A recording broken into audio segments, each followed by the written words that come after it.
like, can you tell us a little bit about your background, your career, and all the stories of you? Okay. Essentially, I studied the tarot in 1984, and about a year later, I started teaching the tarot because I was working full time, and so I was actually giving readings all the time. And I think giving readings is essential if you're going to build a tarot practice. You just got to be able to practice, practice, practice.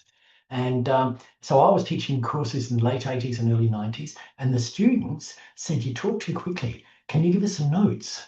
So I made about 25 pages of notes. And every time I ran the course, I'd add some more notes. Then it was 50 pages, 75, 100, 150. I got to 150 pages with charts in it, that sort of thing. And I thought, this is good. And one of my students came to me and said, "Look, would you mind if I took the notes home and retyped them?" I was typing them all on a typewriter. This was before computers.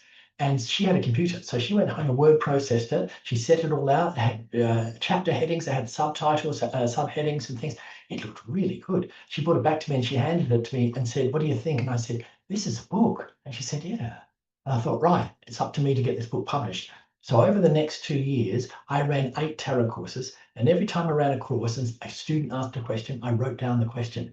And I thought, if they're asking, I'm missing something. I've got to go back into the text and see where this gets answered and answer it. And so the students were teaching me how to make this a really simple and easy tarot book. And that's what it's become. It's become one of those books. I mean, next month it turns 31. So it's been in publication for 31 years in several countries in different languages, you know. And that's pretty good for a book. Most novels come and go in 6 months, but this sort of book actually goes for a long time. And so what I did was I went to local bookstores in Sydney, in Australia, and I asked around and I looked for any publishers in Australia that would publish tarot or astrology books.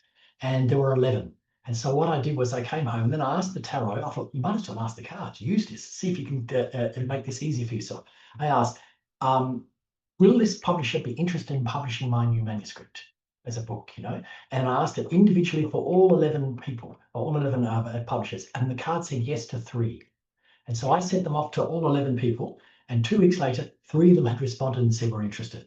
And I thought, maybe I'm imagining this. So a few months later, I sent it off, I sent a reminder off to the other 8. Never heard back. In fact, one of them came back to me in 2001 and said, "I'm sorry, Paul, we don't have confidence in this book." I wrote back and said, "It's selling very well in America. It's got a Chinese version as well. And in Australia, it's hit 100,000 copies. This is in Australia, 10,000 copies is considered a bestseller. So to do that 10 times in about 4 or 5 years, that's incredible." And I was really pretty lucky. You know, the students helped me to do it. And so from then on, every time I'm about to get a new book published, I'm asking the cards, is this publisher right for it? Is it time for me to change? Can this agent help me to get this published? You know? And so I figure if you're using the cards, use them for everything. Yes, that sounds already like amazing. Like it must be quite regret for those 8 publishers who didn't take your book because it hits really big. And like Yeah, for like 30 something years. yeah. But really, it's just down to one person's opinion. So the commission's editor Yeah. looks at it, I like it or I don't like it. And that sort of thing. In fact, Simon and Schuster published my first 7 books over the next 6, 7 years. And so they kept asking, would you write a book on this? Would you write a book on that? They asked me to write a book on the I Ching, and I said, no, it's too complicated. And Western Yeah. people don't understand. The I Ching asks you to meditate, to think on things, it doesn't give you a clear answer like the tarot. It makes you think about what's going on. Western people are so Yeah. impatient. I want to know, will I get a job? Will I fall in love? Will I get married in 2 years? Will I have any children? It's all yes and no. And Yeah. and I actually did publicity for a book for somebody else in 1987 before any of my books are published. 2 books actually. One was a tarot book, and one was a book on the I Ching. And I said to them, Uh, I've read this book on the I Ching, and I don't really think it's going to sell here. And it's not that it's not a good subject. It is, but just it's hard Too to complicated. well, it's a deep thing. It's a really deep thing, and it's a bit like palmistry. You have to know all about it to make any sense of any of it, you know. And Yeah, so yeah, so tarot is more straight and more easy for yeah, people to like get into.